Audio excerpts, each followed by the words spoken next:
안녕하세요. 저는 평소 출근을 하며 사연을 즐겨 듣는 애청자입니다. 그런 제가 살면서 가장 잘한 일을 꼽으라면 단연 이혼을 뽑곤 하는데요. 어쩌다가 이혼이 가장 잘한 일이 되었는지 한번 들어보실래요? 남편과 전 같은 회사 선후배 사이로 제가 선배이고 남편이 후배였어요. 남편은 제 마음에 들지 않는 후배였고 남편 역시 제가 마음에 들지 않는 선배였죠.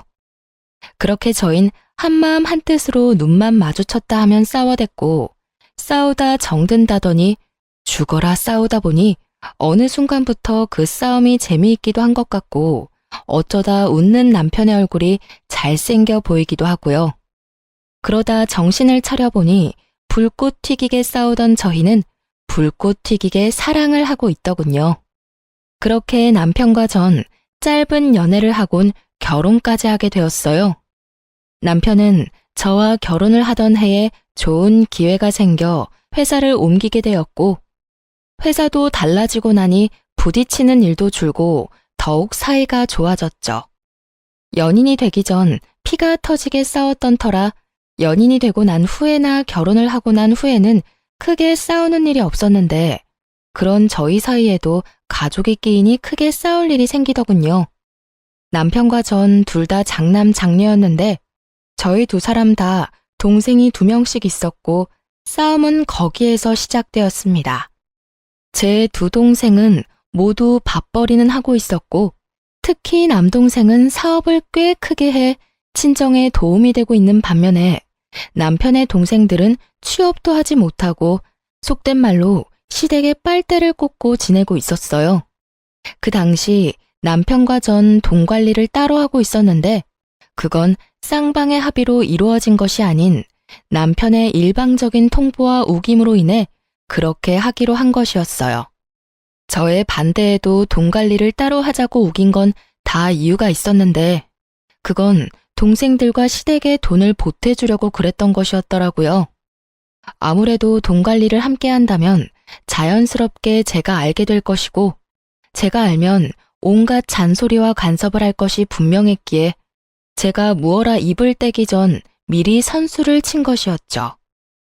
우연한 기회에 모든 사실을 한 저는 남편에게 크게 화를 냈지만 남편은 그 특유의 귀찮다는 표정으로 저에게 이렇게 말하더군요. 내가 번 돈으로 내가 우리 집에 쓰겠다는데 상관하지 마. 아, 진짜 내가 당신 이럴까봐 돈 관리 따로 하자고 했던 거라고. 당신이 알면 분명 이렇게 노발대발할 게 뻔해서. 할 말이 없더군요. 미리 말하지 못해서 미안하다며 저를 살살 달래도 모자랄 판국에 적반하장도 유분수지 되레 화를 내고 드니깐요. 남편의 말에 저 역시 마음이 상할 대로 상해버렸고 네 마음대로 해라는 말을 마지막으로 더는 그 일에 대해선 말을 꺼내지 않았습니다. 이야기를 또 꺼내봤자 큰 싸움이 될 것이 뻔했고 남편이 도와준 금액이 그리 크지 않은 적당한 선에서 도움을 주고 있었던 터라 그냥 넘어가기로 했던 것이었죠. 저흰 그렇게 한 차례 부부싸움을 무사히 잘 넘겼고 그 후론 나름 잘 지내고 있었어요. 제가 말을 꺼내지 않으니 남편 역시 말을 꺼내지 않았고 제가 침묵함으로써 남편이 저에게 화를 냈던 것이 미안했는지 더욱 다정하게 대해주더라고요. 그 자존심에 미안하다는 말은 하지 않았지만 온 행동으로 미안하다고 하고 있었으니 저는 그걸로 되었다 하고 생각했어요. 그렇게 시간은 흘러 생각만 해도 머리가 지끈해오는 명절이 다가왔습니다. 시댁은 제사를 지내지 않아 그저 간단한 식사만 하면 되는데도 불구하고 제 머리가 지끈해오는 것엔 다른 이유가 있었는데요. 그건 다름 아닌 시모의 하소연 때문이었어요. 한마디로 몸은 전혀 힘들지 않은데 정신이 힘든 그런 미쳐버릴 것만 같은 상황이었죠. 배부른 소리 한다고 생각하시는 분들이 계실 텐데요. 시모의 하소연은 고작 한두 시간에 끝나는 그런 하소연이 아닙니다, 여러분. 정말 말 그대로 사람이 미치기 직전까지 끈질기게 쫓아다니며 하는 그런 하소연이에요. 제가 시댁에 발걸음을 들이는 순간부터 친정으로 가는 그 순간까지. 잠자고 화장실 가는 순간만 빼고 옆에 붙어 하소연을 하는데 그거 정말 고문이 따로 없습니다. 그날도 마찬가지로 시모는 제가 집으로 들어서자마자 이렇게 외치더군요. 아가, 왜 이제 왔니? 내가 너 기다리느라 목 빠지는 줄 알았어.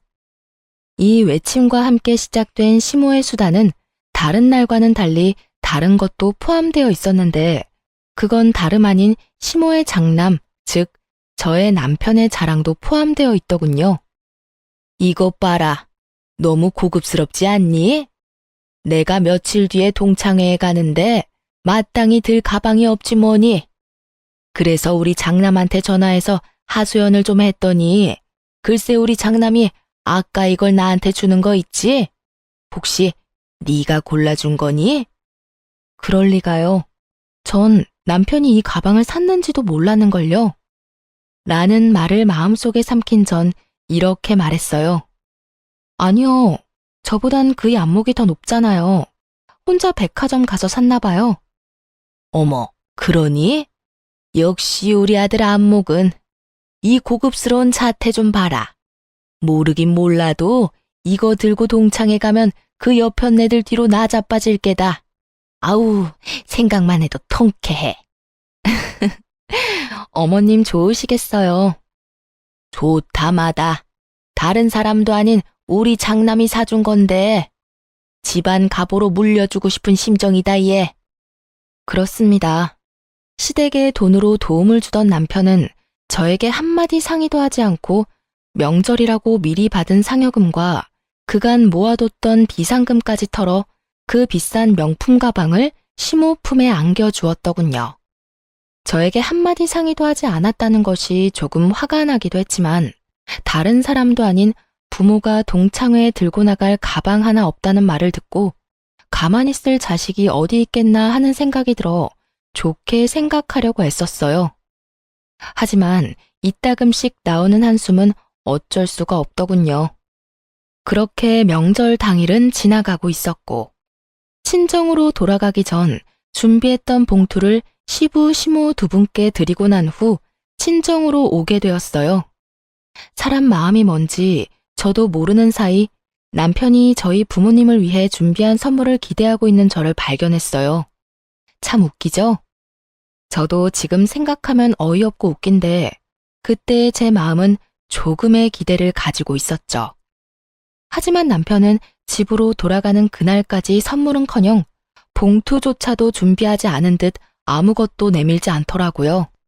그러면서 동생이 외국에 다녀오며 사온 선물은 넙죽 받고 엄마가 챙겨준 한우까지 거부 없이 한 번에 챙기는 그 꼴이 어찌나 얄밉게 느껴지던지. 그렇게 집으로 돌아온 저는 더는 참지 못하고 남편에게 따져 물었어요. 여보, 왜 올해는 우리 집에 아무것도 안 줘?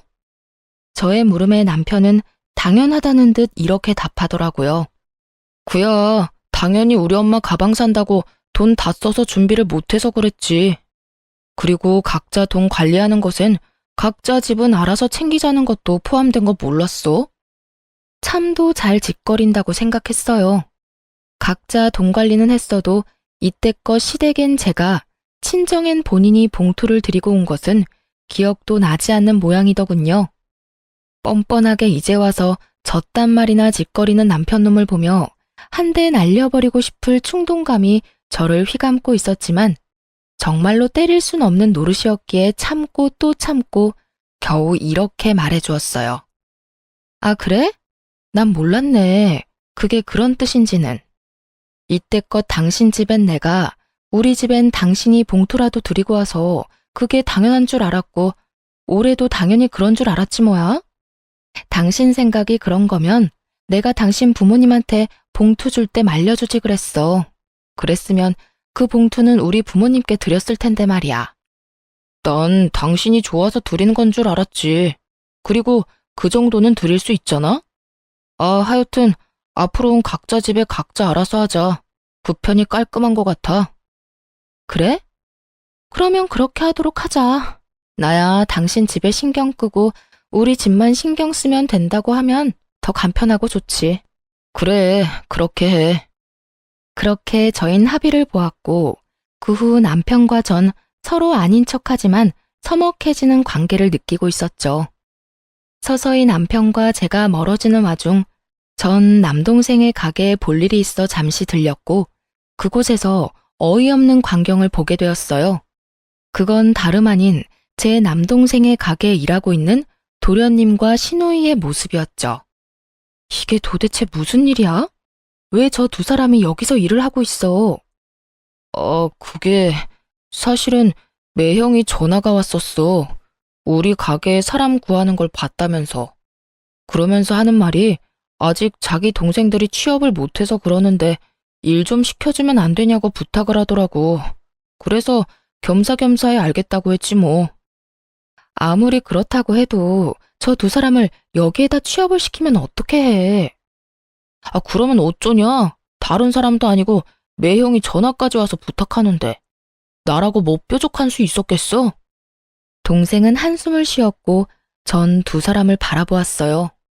제가 보고 있는 것을 뻔히 알고 있으면서도 두 사람은 일을 하는 둥 마는 둥 시간만 때우고 있더라고요. 제가 보고 있는데도 저 모양 저 꼴인데 평소 행실이야 물어봤자 입 아픈 행동이었고 전 하나마나한 질문 대신 남동생에게 단호하게 말했어요.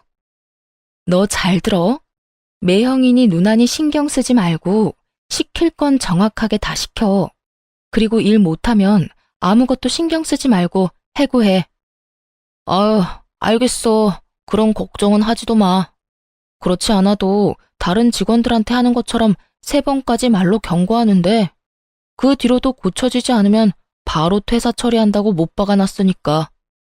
남동생은 저에게 마지막까지 걱정하지 말라며 저를 안심시켰고 저는 그런 동생을 뒤로한 채 집으로 돌아왔어요. 집으로 돌아오니 저의 혈압을 있는 대로 올려놓은 남편놈은 뭐가 좋은지 휴대전화를 보며 하하호호 한바구음을 짓고 있더라고요.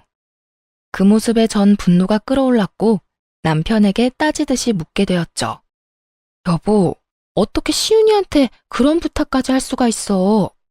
당신도 잘 알잖아. 그 가게 시윤이가 잠도 제대로 안 자고 밤낮 없이 고생하며 키운 가게라는 거. 그런 가게 어떻게 아가씨하고 도련님 취업 자리를 부탁하냐고. 아니, 마침 가게에 사람 구한다는 공고를 봐서 부탁 좀 했지. 그리고 그럴 수도 있는 거지. 뭐 그런 거 가지고 이렇게 화를 내? 가족끼리 서로 돕고 사는 거지 뭐. 그런 걸로 야박하게 구냐고.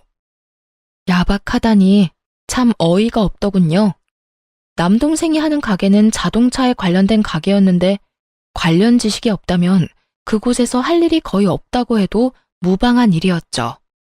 그런데 자동차라면 개뿔 쥐뿔도 모르는 시누이와 도련님이 그곳에 취업을 했다는데 제가 화가 나지 않게 생겼나요? 그것도 동생이 어떻게 일군 가게이며 사업인 줄 뻔히 아는 저로서는 더욱 화가 치밀어 오를 수밖에 없었죠. 그걸 말이라고 해? 그쪽으로 관련해서 아무것도 모르는 사람들을 왜 부탁을 하냐고. 100번 좋게 생각해서 청소나 전산 업무 같은 걸 본다고 하더라도 그게 2명이나 필요한 일이냐 이 말이야. 부탁을 하려거든 둘 중에 한 명만 부탁할 것이지 왜 둘 다 거기 밀어 넣어놨냐고. 당신 말이 좀 심하다. 그러니까 당신은 내 동생들이 당신 동생 돈이나 축내고 있다. 이 말이 하고 싶은 거지? 하는 일 없이 월급이나 받아간다. 이 말이 하고 싶은 거잖아. 그렇게까지 말한 적이 없는데 남편은 스스로가 찔렸는지 비비 꼬며 말하기 시작했고 저 역시 그날만큼은 그냥 넘어갈 마음이 없었던 터라 참지 않고 할 말을 모두 쏟아내어 버렸어요. 난 그렇게까지 말한 적도 말할 의도도 없었는데 그딴 식으로 말하는 거 보니 당신이 그렇게 생각하고 있었나 보네? 그나마 다행스럽긴 하네. 다른 사람도 아닌 당신이 그렇게 생각하고 있으니 적어도 당신 동생들한테 일 똑바로 하고 월급 받아갈 생각하라는 말 정도는 할 수 있을 거 아니야. 뭐라고? 너 지금 말 다 했냐? 다 했겠냐? 아직 100분의 1도 못 했거든? 다른 건 다 생략하고 이 한마디는 할게. 기왕 시작한 일 성실히 열심히 하라고 좀 전해줄래? 방금 가게 갔다 왔는데 난 처음엔 손님인 줄 알았어. 아무것도 안 하고 멀뚱멀뚱 걸레 들고 돌아다니길래 일을 그따위로 하며 월급 받아가면 안 되지. 알겠어? 내 동생이 땅 파서 돈 버는 것도 아닌데 말이야. 너 진짜 말이 너무 심한 거 아니야? 내 말보다 내가 이런 말까지 하게 만드는 이 상황이 너무 심한 거야. 이 심한 상황은 당신이랑 당신 동생들이 만들었고. 다시 한번 말하는데 패 끼치지 말고 잘하지 않아도 되니 제발 열심히만 해달라고 전해줘. 이건 화가 나서 하는 말도 아니고 비꼬는 말도 아니고 당신 동생들을 위해서 하는 말이야. 이왕 시작한 일 시간 낭비하지 말고 뭐라도 배우면 좋을 테니 말이야. 제 말에 남편은 아무런 말도 하지 않았고 그렇게 저희의 대화는 끝나버렸어요. 그날 이후 남편과 저의 사이는 되돌릴 수 없을 만큼 멀어져 버렸고 그러는 사이 친정엄마의 생신이 다가왔어요. 전 매년 하는 대로 식당 예약을 했고 그 와중에 남편은 급하게 처리해야 하는 일이 생겼다며 조금 늦을 수도 있으니 기다리지 말고 먼저 식사를 하라는 연락만 남긴 채 소식이 없더군요. 그리하여 전 준비해둔 선물을 챙겨 혼자 예약한 식당으로 향했고 남편이 말한 대로 먼저 밥을 먹으며 기약 없는 남편을 기다리고 있을 때였어요. 주문한 접시들은 하나둘 바닥을 보이기 시작했고 이제나 저제나 올까 싶던 남편이 어두운 표정을 하고 저희가 있는 룸으로 들어오더군요. 여보, 무슨 일 있어? 저는 걱정스러운 마음에 속삭이듯 남편에게 물었고 충분히 들릴 만한 거리였는데도 불구하고 남편은 아무런 대답이 없더군요.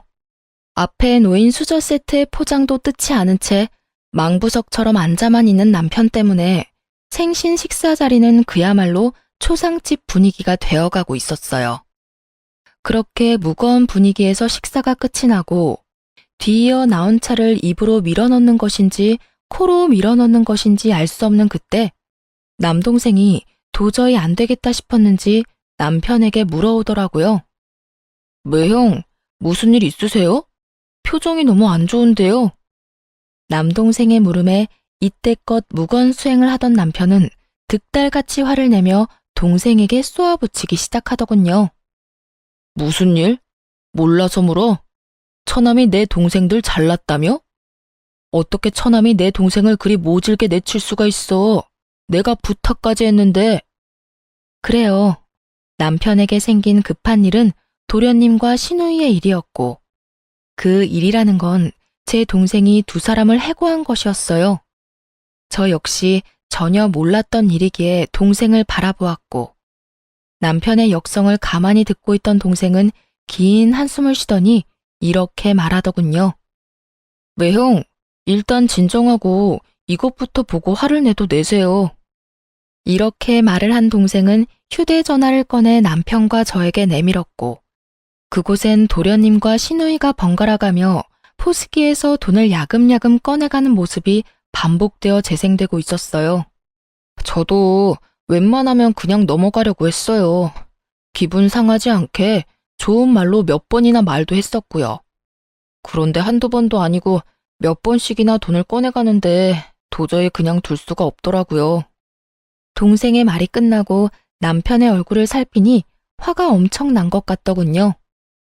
하지만 자신이 무어라 입댈 상황이 아니란 걸 잘 아는 남편은 말하는 대신 얼굴을 붉히곤 가만히 있더라고요. 동생들을 대신해 한마디 사과의 말도 없는 남편의 몰상식한 행동에 동생 역시 기분이 상했는지 먼저 가보겠다고 말하며 부모님과 막내 동생을 데리고 가버렸어요. 그렇게 저와 남편만이 남게 되었죠. 다른 날도 아니고 엄마의 생신날. 이런 분위기가 되어버리니 제 기분도 썩 좋진 않더군요. 그것도 제가 그렇게 우려했던 시누이와 도련님의 잘못된 행동으로 이런 상황까지 왔다는 사실도 크게 한몫했고요. 화가 꽤 난 저도 어떤 말을 해야 할지 몰라 입을 다물고 있는데 남편 놈이 감히 입을 떼기 시작하더라고요. 네 동생이 내 동생들한테 얼마나 짜게 굴었으면 저딴 짓까지 했겠어? 이 무슨 말도 안 되는 소리를 짓거리고 있는 것인지 처음엔 제 두 귀를 의심했습니다. 뭐라고? 지금 당신 뭐라고 했어?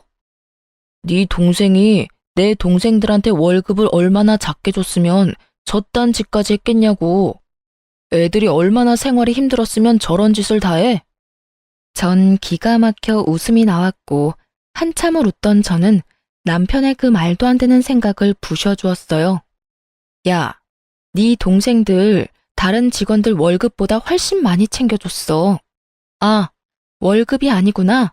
주급으로 받아가셨단다. 생활이 힘드셔서. 그렇게 자기들 편의까지 다 봐주면서 데리고 있었더니 그딴 짓거리나 했다는 게 말이나 돼? 그것도 몇 번씩이나? 충동적으로 어쩔 수 없는 상황이라서 딱 한 번 그랬다고 해도 뜨악스러운데 뭐? 한두 번이 아니라고? 진짜 어이가 없네. 이 와중에도 당신은 당신 동생들만 생각하지? 제 말에 남편은 입을 꾹 다무는 것도 잠시 여전히 화를 내며 동생들이 가져간 돈을 그까지 푼돈이라고 하며 돌려줄 테니 얼만지 알아내 알려달라고 하더군요. 전 알겠다고 하며 자리에서 일어났고 남편 역시 제 뒤를 따랐어요. 식당을 나오며 전 하던 대로 계산을 했고 남편은 그마저도 마음에 들지 않는다는 투로 이렇게 말하더군요. 남의 동생 해고시키고 월급 주던 돈도 남아돌 텐데 계산이나 하고 가지 왜 그냥 갔대? 전 대답할 가치조차 느끼지 못하는 남편의 말을 무시한 채 혼자 집으로 돌아와 버렸어요. 집에 도착하니 남편도 뒤이어 집으로 들어왔고 전 그런 남편놈과 말을 섞고 싶지 않아 최선을 다해 피하고 있을 때였어요. 남편은 눈길도 주지 않고 고개를 돌려버린 제 앞에 기어코 서서 저를 똑바로 보고선 말 같지도 않은 말을 짓거리기 시작하더군요. 나 도저히 안 되겠어. 내 동생들도 그까지 사업하게 해줄 거야. 그럴 능력 되면 시켜. 얼마든지 시키면 되지. 왜 그걸 굳이 나한테 말하는 거야? 이 집 살 때 내 돈도 정확히 절반 들어간 건 기억하지? 기억하지. 그건 왜? 당신 설마 아니지? 왜 아니겠어? 나 이 집 담보로 대출 받아서 내 동생들 앞길 열어줄 거니까 당신도 그렇게 알고 나하고 은행 같이 가. 공동 명의라서 같이 가야 할 거야. 그렇게까지 나온다고? 이렇게 막무가내로? 그래, 좋아. 당신 마음대로 뜻대로 다 해. 대신 이 집에 손대는 그 순간 나하고 이혼도 하게 될 거야. 이혼해도 괜찮으면 대출 받던가. 이혼? 하면 되지. 난 이혼하는 한이 있더라도 대출 받아서 동생들 사업시킬 거니까 그런 줄 알아. 남편의 요구는 오기에 가까웠고 전 절대 그렇게는 못 해준다는 말을 남기고선 방으로 들어와 버렸어요. 그렇게 시작된 부부싸움은 끝날 기미가 보이지 않았고 서로에게 상처를 주는 말만 주고받을 뿐 대출 이야기는 나오지 않고 있었어요. 그렇게 싸움으로 시간 낭비를 하고 있는 와중에 야속하게도 시모의 생일이 다가왔고 전 남편의 말을 잘 듣는 아내가 되기로 했죠. 각자 집은 각자 알아서 잘 챙기자던 남편의 말을요. 전 매년 시부모님들의 생신이 되면 어김없이 평이 좋다고 소문이 난 식당을 예약해 모셨었고 저의 그런 대접을 꽤 좋아하셨었어요. 하지만 저는 남편의 뜻에 따라 아무것도 하지 않기로 했고 예약뿐만 아니라 매년 준비했던 봉투와 선물조차도 준비하지 않았죠. 시간은 째깍째깍 흘러가는데 저에게서 아무 연락이 없자 다급한 시모에게서 먼저 전화가 왔더라고요. 아가, 올해는 어디서 하니? 연락이 와야 할 시간이 지났는데 아무 연락이 없어서 먼저 전화해 봤어. 아, 그게 그이가 알아서 한다고 해서 저도 기다리고 있어요. 어머님 아들 안목 잘 아시잖아요. 아마 모르긴 몰라도 엄청 좋은 장소로 구하느라 연락이 늦어지나 본데 조금 기다려 보세요. 근사한 곳에서 저녁 대접하려나 보죠. 어머, 그러니? 역시 우리 아들이 최고지. 그건 그렇고, 이번에 우리 개모임 하는 친구들이랑 이번에 여행을 가기로 했는데, 그 경비가 꽤 많이 들 것 같아. 그냥 그렇다고. 대놓고 경비 이야기를 꺼내는 시모의 의중이야 뻔했고, 전 속이 시꺼먼 시모에게 저녁에 보자는 말을 하고선 전화를 끊어버렸어요. 그리곤 휴대전화를 내려놓는데 남편에게서 전화가 오더군요. 오늘 어디서 보기로 했어? 그걸 왜 나한테 물어? 매년 당신이 예약했었잖아. 올해는 어디 예약했는데? 나 예약 안 했는데? 당신이 앞으로는 각자 집 각자 챙기자고 했잖아. 기억 안 나? 저의 말에 남편은 도리어 저에게 따지고 들며 화를 내더라고요. 당신 진짜 이럴 거야? 매년 당신이 했으면 올해도 당연히 당신이 했었어야지. 내가 왜 그래야 하는데? 각자 알아서 챙기자고 말한 사람도 당신이고, 우리 엄마 생일날 버젓이 빈손으로 와서 뚱한 얼굴로 내내 자리만 지키다가 결국 그 자리를 망쳐버린 것도 당신이었어. 그래서 정말 식당 예약 안 했다는 거야? 당신 지금 나한테 복수해? 내가 장모님 생신 자리 망쳤다고 나한테 복수하는 거냐고. 망친 건 알고 있다니 정말 다행이다. 말이 나왔으니까 하는 말인데, 당신은 그따위로 행동해놓고 나한텐 어머님 식당 예약까지 바란다고? 뻔뻔한 거야, 생각이 없는 거야? 그리고 난 복수 따위를 하는 게 아니라 당신이 시키는 대로 바라는 대로 해준 것뿐이야. 다시 한번 말하는데 당신이 당신 입으로 그랬잖아. 앞으로 당신 집은 당신이, 우리 집은 나보고 챙기라고. 그래서 하는 말인데 나한테 이럴 시간에 네 엄마 모실 식당이나 알아봐. 저의 말에 남편은 신경질적으로 전화를 끊어버리더군요. 한참 뒤 남편에게선 약속 장소가 어디인지 알리는 문자가 왔고 전 그 장소를 향했어요.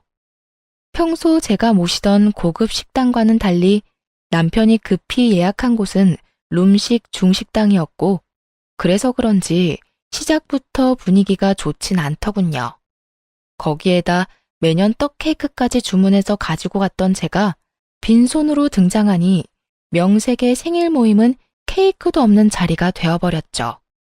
그래도 자식이 3명이나 되는데 왜 케이크 하나 준비한 인간이 없는 것인지 참 대단하다 싶더군요. 남편도 이런 상황이 민망했는지 분위기를 띄우려 부단히 애써보았지만 남편의 노력에도 분위기는 점점 가라앉기만 하더군요. 그도 그럴 것이 생일 분위기를 띄우기 위해 주문을 하고 나면 바로 생일 선물과 함께 봉투를 내밀곤 했었거든요. 이번엔 식당 예약도 못해 중식당에 앉아있고 생일인데 케이크도 없고 시모 품에 안겨 있어야 할 선물과 봉투도 없으니 시모의 표정이 점점 굳어가는 것은 당연한 일이었어요. 결국 죽상을 하고 있던 시모는 저에게 먼저 손을 내밀더군요. 혹시 선물 준비 못해서 그런 거라면 매년 주던 봉투라도 줘도 되니 얼른 다오. 기다리다 못 빠지겠어. 이렇게요. 전 무언가를 대단히 바라고 있는 시모에게 딱 잘라 이렇게 말을 했어요. 아, 선물이랑 봉투요? 아범한테 못 받으셨어요? 그것도 올해부턴 아범이 챙긴다고 해서 제가 따로 준비 안 했는데요. 이렇게 말을 마친 전 밥을 먹기 시작했고 저의 나몰라라 하는 태도에 저를 제외한 시댁 식구들의 표정은 붓다 못해 썩어지고 있더군요. 통쾌하지만은 않더군요. 고작 제가 신경을 쓰지 않고 챙기지 않았을 뿐인데 엉망진창이 되어버린 그 상황이 말이에요.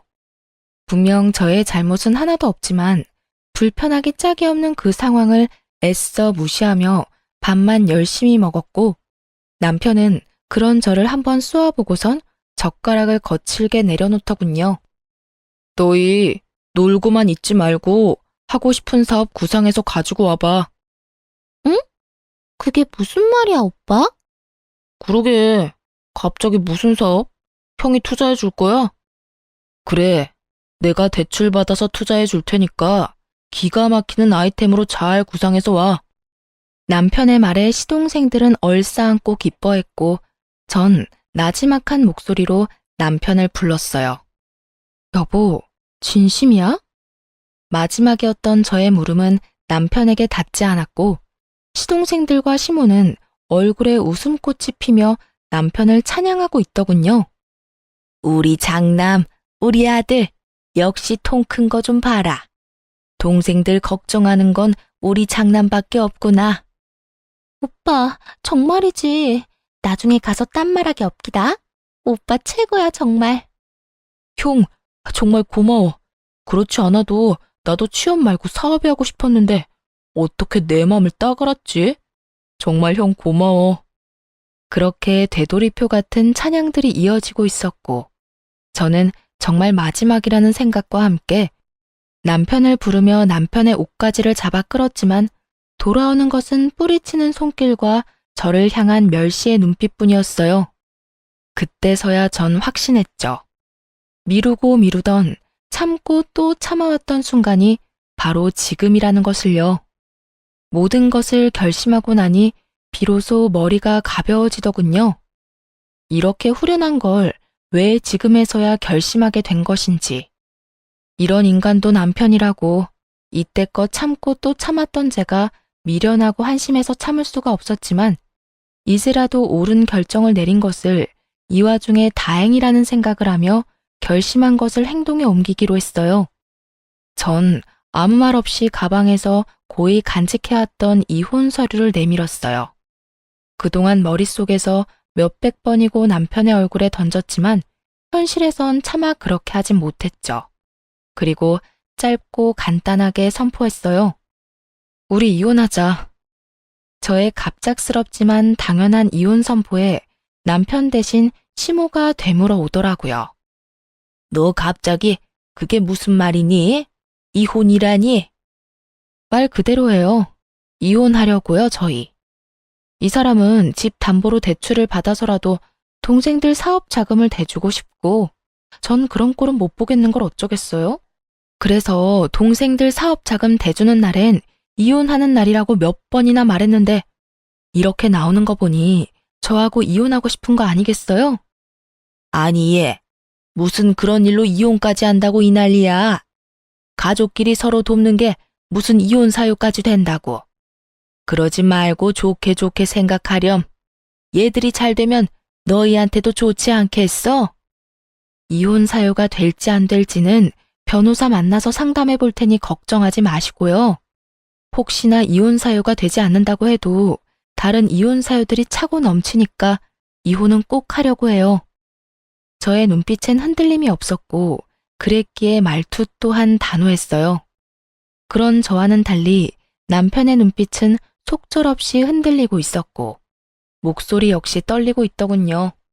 너 진짜 오늘 같은 날 꼭 이렇게까지 해야겠어? 오늘 다른 날도 아니고 우리 엄마 생신이야. 이런 날 꼭 이렇게까지 분위기를 망쳐야겠냐고. 그깟 이혼 얼마든지 해줄 테니까 일단 그 입 좀 다물고 조용히 있어. 남편의 말을 들은 전 더욱 조용할 수가 없겠더라고요. 그렇게 부모 생일이 중요한 인간이 불과 얼마 전 저희 친정엄마 생일엔 왜 그런 행동을 했는지 도무지 이해가 되지 않았거든요. 너 말 한 번 잘했다. 네 부모 생일은 그렇게나 중요한데 우리 부모님 생일은 중요하지도 않았어? 그래서 우리 엄마 생일날 그렇게 깽판을 쳤던 거야? 그날은 그럴 만한 이유가 있었잖아. 기억 안 나? 누구보다 기억이 생생했던 전 시부에게 모든 사실을 알려드렸어요. 아버님도 잘 알고 계시죠? 아가씨랑 도련님, 제 동생 가게에서 일하다 그만둔 거. 아니, 정확히는 쫓겨났다가 맞겠네요. 일하게 해달라고 부탁해서 자동차에 대해서 알지도 못하는 두 사람 일하게 해줬더니 글쎄 돈을 야금야금 빼돌렸다고 하더라고요. 그것도 한 번도 아닌 여러 번이요. 화가 머리끝까지 난 시부는 역정을 내기 시작했어요. 뭐라? 이런 정신 나간 것들이 내가 너힐 그렇게 가르쳤어? 어디서 도둑질이야 도둑질이. 그것도 사돈 총각 가게에서. 제정신 박힌 것들이 할 짓이야 그게? 그런 짓을 하다 들켰으면 손이 발이 되게 빌지는 못할 망정 뻔뻔하게 남의 탓을 해. 너희 당장 사돈 총각한테 가서 빌어. 아빠, 이미 다 지나간 일이야. 이제 와서 빌면 뭐해? 그래요, 아버지. 우리보다 나이도 어리다고요. 그 밑에서 일한 것도 자존심 상하는데 그 어린 놈한테 가서 빌라뇨. 전 절대 못해요. 생각만 해도 자존심 상한다고요. 이것들이 아직 정신 못 차리고 너희보다 어린 사돈 밑에서 좋다고 일할 땐 언제고 뭐? 자존심이 상해? 그렇게 자존심이 중요한 인간들이 도둑질은 왜 해? 너희 사돈 총각한테 가서 빌기 전까진 집에 들어올 생각도 하지 마. 알겠어? 이렇게 말한 시부는 자리를 떠버리고 시모는 욕설과 함께 저를 탓하며 원망 섞인 말들을 쏟아내더군요. 넌 꼭 일을 이렇게까지 만들어야만 속이 시원하니? 제가 뭘 어쨌다고 이러세요? 그 몰상식한 짓거리들을 한 건 어머님 자식들이고 전 그 몰상식한 어머님 자식들이 어떤 짓거리를 했는지 있었던 일 그대로 아버님께 알려드렸을 뿐이에요. 어디서 감히 내 자식 탓을 하는 게야? 넌 지금 이 상황이 안 보이니? 니까지 것 때문에 그 화목하던 우리 집이 풍비박산이 났다. 어떻게 책임질 거야? 입은 삐뚤어졌어도 말은 바로 하라고 했어요. 아줌마 집안이 풍비박산이 난 게 왜 내 잘못인가요? 엄연히 그건 남의 가게에서 돈이나 훔치던 저 두 인간이랑 자기 가정은 깨지든 말든 자기 동생들한테 돈 퍼붓겠다고 한 저 사람 때문이죠. 누누이 말씀드리는데 저희가 이혼까지 하게 된 상황에는 제 잘못은 없어요, 아줌마. 뭐라고? 너 지금 뭐라고 했니? 아줌마라고 했니? 그럼 뭘 해도 제 탓으로 돌리는 그쪽한테 계속 예의라도 차려주길 바랬어요? 어떻게 하죠? 저는 그럴 생각이 전혀 없는데요. 저의 발언에 시모의 분노는 극에 달한 듯 온몸을 부들부들 떨고 있더군요. 그런 시모의 세 자식은 입을 꾹 다문 채 저를 노려보고 있었고요. 이혼까지 하겠다고 한 마당에 더는 들어줄 이유가 없던 전 시모에게 한마디 던져주고 그 자리를 박차고 나왔습니다. 아줌마, 제발 부탁인데요. 자식들 교육이나 똑바로 시키고 내 탓을 하려거든 하세요. 네? 집으로 돌아온 저는 남편에게 문자를 보냈어요. 이혼하고 집이 정리될 때까진 집에선 제가 지내겠다고 했고 남편 역시 제가 꼴도 보기 싫었는지 집으로 돌아오지 않더군요. 그 후론 뻔하게 흘러갔습니다. 남편과 시동생들에겐 번갈아가며 입에 담지도 못할 욕설들이 문자로 왔고 문자로 만족하지 못한 시모에게선 전화까지 오더군요. 무슨 일이세요? 왜? 아줌마는 전화도 하면 안 되니? 할 말 있어 전화까지 했으면 말씀하세요. 괜한 시비 걸지 마시고요. 버르장머리 없는 년이 말하는 꼰세하고는 니년 때문에 요즘 우리 집 분위기가 어떤지 알아? 남의 집 풍비박산을 내놓으니까 후련하니? 제 가정도 덕분에 풍비박산이 나서요. 속이 후련한지 어떤지는 잘 모르겠고 지금 바쁜데 할 말 더 있으세요? 이 나쁜 년. 시모는 끝까지 입에 담지도 못할 욕설을 내뱉었고 더는 듣고 있을 수 없었던 전 전화를 그냥 끊어버렸습니다. 시모와의 통화는 의도치는 않았지만 녹음이 되고 있었고 욕설 문자들과 함께 이혼 시 증거로 쓰기로 했죠. 이후 전 이혼 전문 변호사를 선임하게 되었고 그렇게 이혼을 진행하고 있는데 동생의 가게에 시동생들이 와 난동을 피우고 있다는 소식을 듣게 되었어요.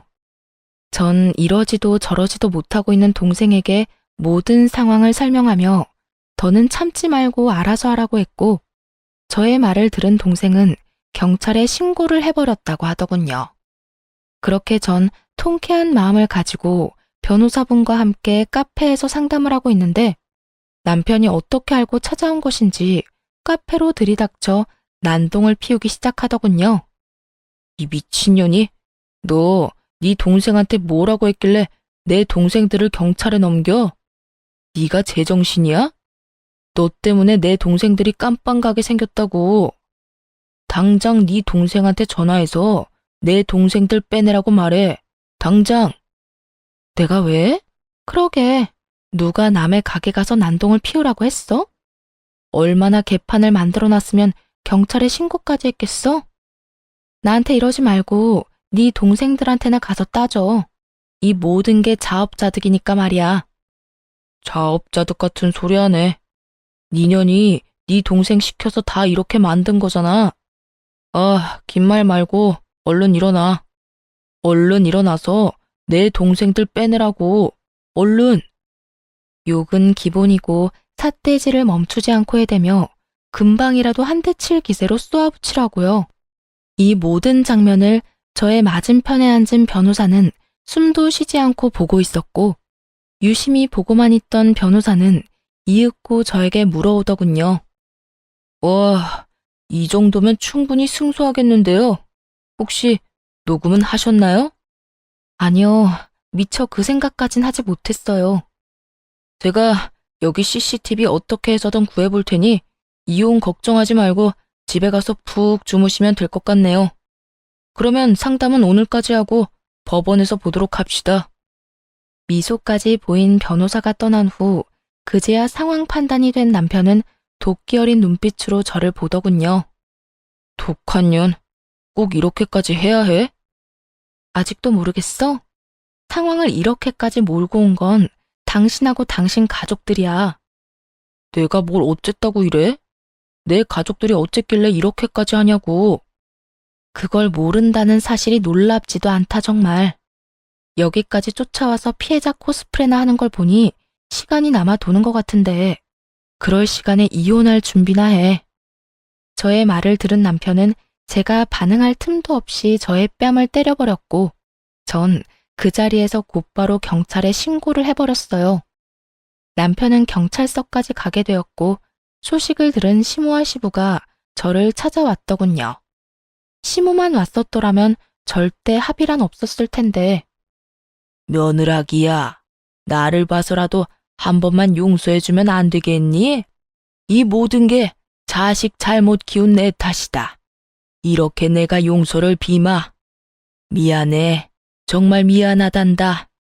고작 내 사과로 네 마음이 풀어지진 않겠지만 그래도 한 번만 마음 넓게 쓰고 내 못난 자식들 좀 구해주렴. 응? 평소 저에게 잘 대해주던 시부가 이토록 진심으로 용서를 구해오는데 안 된다 싫다는 말이 차마 나오지 않더군요. 그래서 동생과 함께 남편뿐 아니라 시동생들도 합의를 해주게 되었어요. 그 후 저의 이혼은 순조롭게 진행되었고 남편 시댁 식구들에게 각각 위자료를 받고 이혼하게 되었어요. 집은 판 후 정확히 반반으로 나눠 가졌고요. 그렇게 1년 저는 저대로 잘 지내고 있었어요. 결혼 후 싸웠던 기억이 더 많았던 터라 이혼에 대한 후회보단 왜 그런 인간이랑 결혼을 했을까에 대한 후회가 남아있을 뿐이었죠.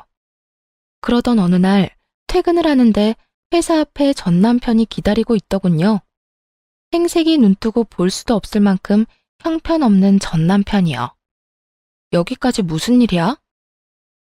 그게 할 말이 있어서 왔는데 어디라도 들어가서 이야기 좀 할까? 이러면서 저를 잡아 끄는데 순간 소름이 온몸에 돋아 그 손을 획 뿌리쳐버렸어요. 그럴 생각 없으니까 내 몸에 손대지 마. 할 말 있으면 여기서 짧게 하고 얼른 꺼져. 마주하고 있는 것도 역겨우니까. 저의 말에 남편은 우물쭈물 망설이는가 싶더니 말릴 새도 없이 무릎을 꿇고 빌기 시작하더군요. 한 번만 살려주라. 나 길거리에 나앉게 생겼어. 이렇게 시작한 전 남편의 하소연은 그야말로 가관이더군요. 전 남편은 결국 집을 판 돈으로 동생들에게 투자를 해줬다고 하더라고요. 그것도 모자라 미리 당겨받은 퇴직금과 대출까지 받았다고 하고요. 죽었다고 생각하고 열심히 해도 망할 수 있는 것이 사업인데 그 게을러 빠진 것들이 노력이나 제대로 했겠어요? 자신감 넘치는 동생들의 사업은 손대는 것마다 망해 나갔고 전 시댁의 집까지 담보로 대출을 받아 또 가게를 열었지만 그 역시도 망했다고 하더군요. 너무나도 뻔했던 결과라 솔직히 통쾌하다는 기분조차도 들지 않았어요. 그저 내 앞에서 무릎을 꿇고 있는 저 인간이 빨리 내 눈앞에서 사라져줬으면 좋겠다는 생각뿐이었죠. 그런 하소연이나 하려고 나 찾아왔어? 네 엄마도 그렇게 날 붙잡고 하소연만 해대더니 정말 두 사람 소름 끼치게 똑같다.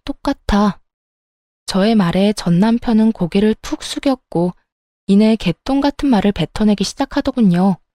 여보, 내가 정말 잘못했다는 거 알아. 나 정말 반성 많이 했고 많이 깨달았어. 내가 진작 당신 말을 들었어야 했는데 그땐 자존심 때문에 당신이 하는 말이 다 나하고 우리 집안을 무시하는 걸로만 들리더라고. 그래서 더 못나게 행동했어. 미안해. 진심이야. 전 남편은 눈물까지 흘리며 용서를 구하고 있었고 전 그런 전 남편의 모습이 구역질나게 싫었어요. 왜 이제 와서 저딴 말이나 짓거리고 있는지 도무지 이해가 되지 않기도 했고요. 그래서 하고 싶은 말이 뭔데? 나한테 사과하려고 찾아온 거야? 전 빨리 그 상황에서 벗어나고 싶었고 저의 의중을 눈치챈 남편이 저의 바짓가랑이 붙잡고 늘어지며 매달리기 시작하더군요.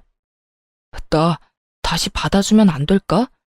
당신 없이 도저히 살아갈 용기가 나지 않아서 그래. 당신이 한 번만 용서해주면 나 우리 집이랑 인연도 끊을 수 있어. 당신만 내 곁에 다시 와준다면 그까짓 가족 얼마든지 버릴 수 있다고. 너 드디어 미쳤니? 네가 가족까지 버린다고 하면 내가 받아줄 거라 생각한 거야? 정신 차려라 제발. 여보, 제발. 당신 나 사랑했잖아. 우리 사랑했었잖아. 이혼한 지 1년이 넘어가는데 이제와 사랑을 운운하는 전 남편이라 정말 어이가 없어 웃음이 다 나오더군요. 어줍잖은 말로 돌려보내봤자 또 찾아올 것이 분명했기에 전 남편의 손을 매몰차게 뿌리친 저는 단호한 어투로 이렇게 말했어요. 착각은 혼자 집에서나 해. 애먼 사람 찾아와서 괴롭히지 말고. 내가 경고하는데 한 번만 더 이런 식으로 찾아와서 사람 귀찮게 하면 그땐 스토킹으로 신고해서 회사 생활은 하지도 못하게 만들 거야. 알겠어? 저의 으름장이 통했는지 전 남편은 몸을 세우며 저에게 욕을 뱉어내더군요. 나쁜 년, 내가 어떻게 너같이 독종 같은 년이랑 살았는지 모르겠다 정말. 마지막까지 최악이었던 전 남편은 욕과 함께 사라졌고 그것을 마지막으로 다신 보는 일은 없었습니다. 빚더미에 앉았을 텐데 회사 잘리는 것은 두려웠나 봅니다. 그 덕분에 걱정 없이 잘 지내고 있지만요. 그렇게 모든 사건이 끝난 후 전 앞서 말했듯이 아주 잘 지내고 있어요. 왜 진작 이혼하지 않았을까 싶을 정도로 만족스러운 생활을 하고 있습니다. 결혼 생활을 할 당시 신혼 초반을 빼곤 워낙 각자 생활에 익숙해져 있던 터라 혼자인 생활이 허전하다는 느낌은 전혀 없더군요. 사연을 들어보면 그 빌어먹을 전 남편이 가끔씩은 생각난다는 분들도 계시던데 저는 그런 것도 없었어요. 오히려 혼자인 지금의 삶과 생활이 더 익숙하고 편하다고 느낄 정도니까요. 특히 명절이 되면 더 좋은 거 있죠? 저희 집은 친척이 없어 명절이 되면 조금 외로운 감도 있었는데 요즘은 그럴 틈이 없어졌어요. 왜냐하면 긴 연휴 동안 부모님을 모시고 해외여행을 간다거나 연휴가 길지 않을 땐 국내에 공기 좋은 곳으로 여행을 다니고 있으니까요. 하여튼 전 더없이 좋은 날들을 지내고 있어요. 이로써 제 사연은 끝이 났습니다. 저의 긴 사연 함께 해주신 모든 분들 정말 감사합니다. 오늘도 좋은 하루 되세요.